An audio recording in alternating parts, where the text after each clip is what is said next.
Bismillahirrahmanirrahim. Assalamualaikum warahmatullahi wabarakatuh.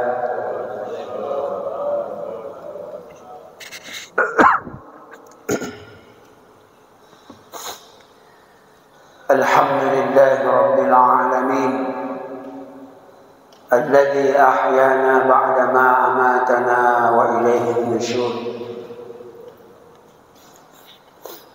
Asyhadu an la ilaha illallah wahdahu la syarika lah wa asyhadu anna Muhammadan abduhu wa rasuluh la nabiyya ba'du.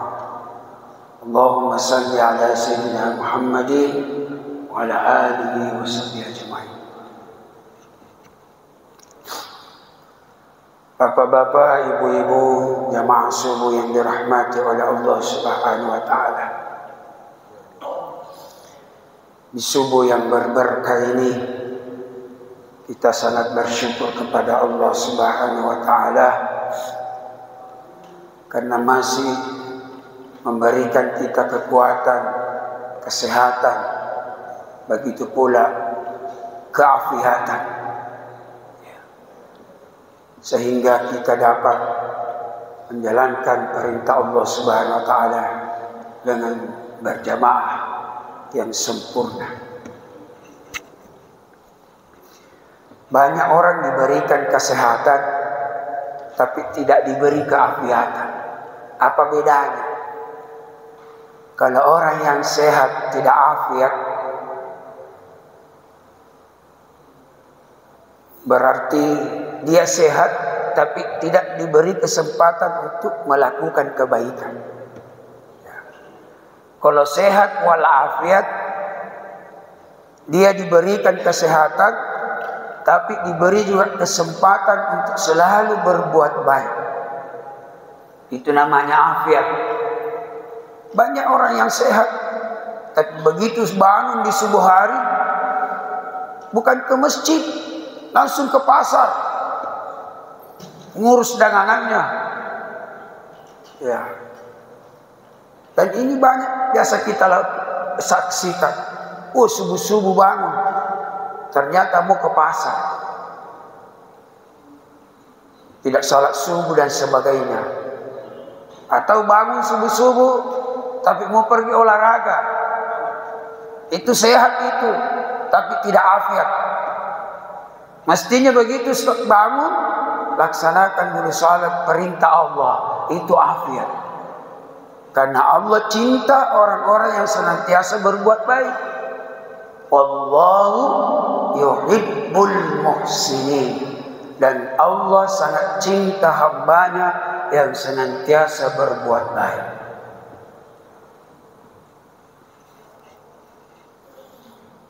Ada juga sehat, tapi dia tidak berada dalam lingkungan kebaikan. Dia sehat, tapi dia selalu berada di dalam lingkungan kemaksiatan. Di bar-bar, di tempat perjudian, di tempat-tempat di mana banyak penipu. Ya.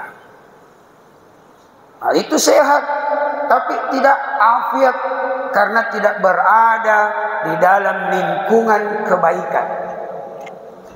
Makanya tidak dirahmati oleh Allah.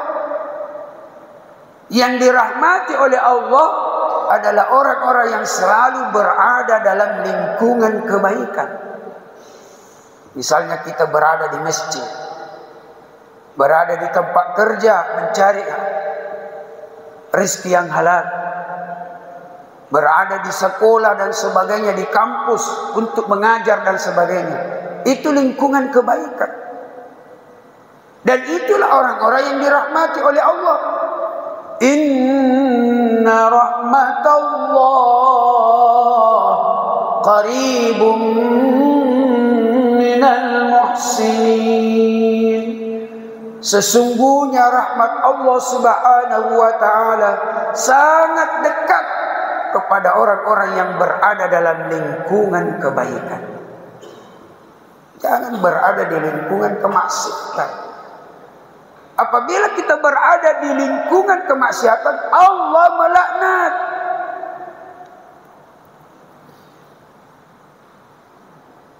Kenapa? Karena di lingkungan kemaksiatan itu banyak terjadi kebohongan. Di lingkungan perjudian misalnya, itu bohong saja ada di situ. Kebohongan saja. Maka di situ orang-orang dilaknat oleh Allah. Ala la'natullahi 'alal kazimin. Laknat Allah atas orang-orang yang suka berbohong. Ya. Makanya kita harus banyak jujur supaya kita dicintai dan dirahmati oleh Allah Subhanahu wa ta'ala.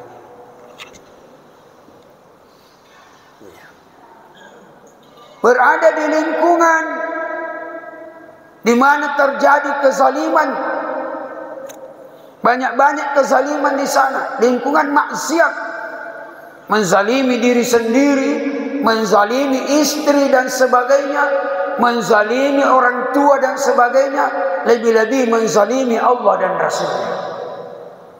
Maka semua itu dilaknat oleh Allah.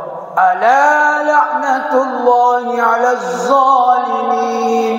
Laknat Allah Subhanahu wa ta'ala atas orang-orang yang selalu berbuat zalim. Sekecil apapun itu kezaliman, Allah sudah laknat. Apalagi kezaliman yang besar. Sama dengan dosa. Sekecil apapun itu dosa pasti mendapatkan dosa dan dibalas oleh Allah. Apalagi yang besar. Ya.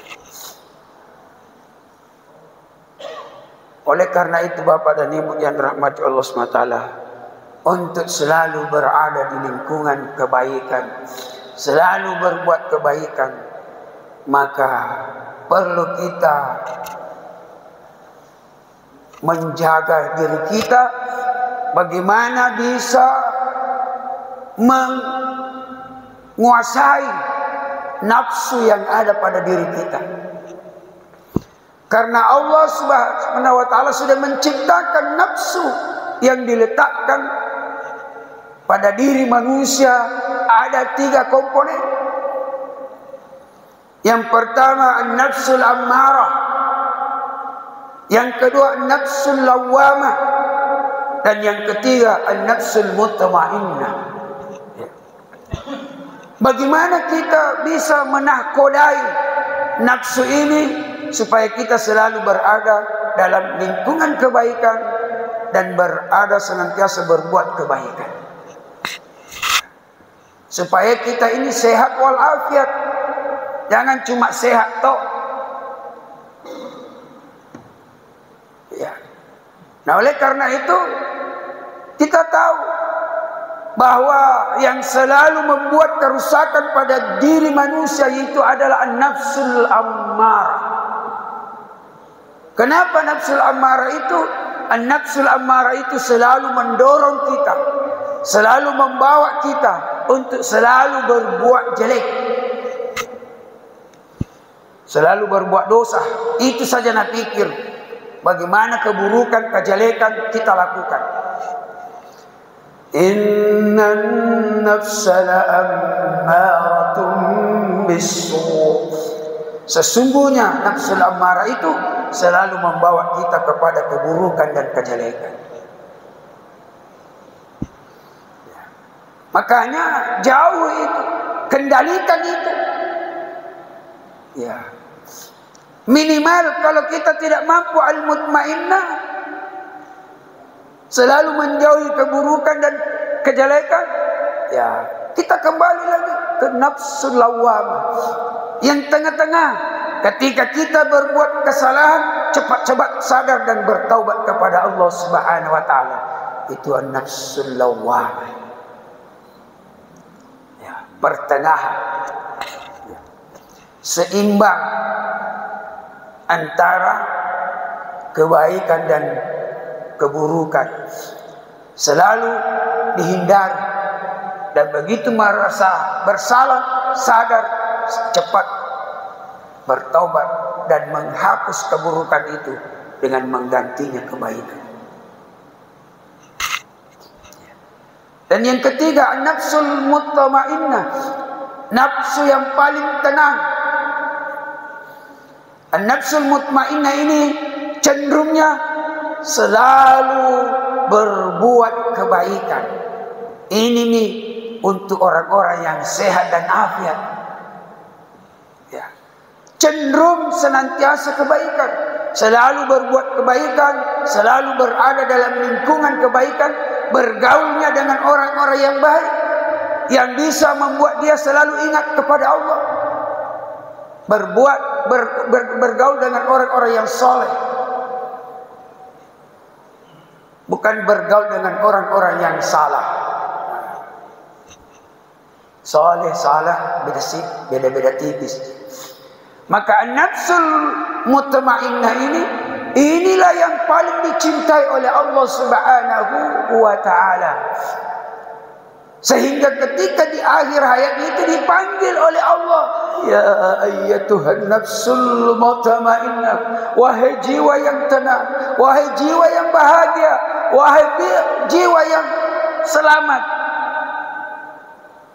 irji'i, kembalilah kepadaku, radiyah al-mardiyah, radiyatan mardiyah, dengan tenang, dengan bahagia, serta mendapatkan kebahagiaan dengan ridha dan diridhai.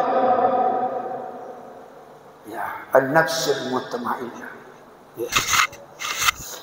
Maka itulah orang-orang yang selalu berada dalam lingkungan kebaikan dan senantiasa tidak pernah berhenti berbuat baik semata-mata. Maka Allah mengatakan, qad aflaha man zakkaha, sungguh sangat bahagia orang yang selalu berusaha mensucikan dirinya. Karena sesungguhnya orang-orang yang senantiasa berbuat baik dan berada di dalam lingkungan kebaikan, itu berarti selalu berusaha mensucikan dirinya. Tidak selalu berada di lingkungan kejelekan dan keburukan. Ya. Itu akan merugi. Qad khaba man dassaha, sungguh sangat merugi orang yang senantiasa berada di dalam lingkungan keburukan. Oleh karena itu, mudah-mudahan kita dijadikan oleh Allah Subhanahu wa ta'ala yang senantiasa diberikan nafsu, tapi diberikan mampu mengendalikan nafsu itu untuk selalu al-mutmainnah, berada dalam kebaikan-kebaikan dan lingkungan kebaikan. Mudah-mudahan kita semua ada di dalamnya, walaupun sangat sedikit, tapi kita ada di dalamnya. Alhamdulillah. Mari kita berdoa kepada Allah Subhanahu wa ta'ala, semoga kita diberikan kekuatan iman dan takwa untuk senantiasa menjadi orang-orang yang nafsul mutmainnah. Wassalamualaikum warahmatullahi wabarakatuh.